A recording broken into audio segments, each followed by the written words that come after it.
And one day I was volunteering for my church, and my pastor was meeting with a group of researchers. And he came into the office and he said, Gail, can you come into this meeting with me? And I said, no.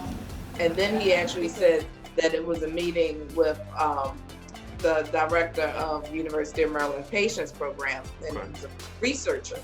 And when he said research, I was thinking, I've had my own experiences with researchers coming into the community, not respecting the community, just getting what they want and leaving. but then she asked me, well, would you mind if we had a table at your World AIDS Day testing for turkey event? So I thought, okay, I'm gonna put them in a corner and just watch and make sure they don't really interfere with our community. They were early, so they looked around and they saw the community that was coming in, and they came up and said, excuse me, would you mind if we went and got some coffee and donuts for everybody? So I thought that was really sweet. So I said, sure, no problem.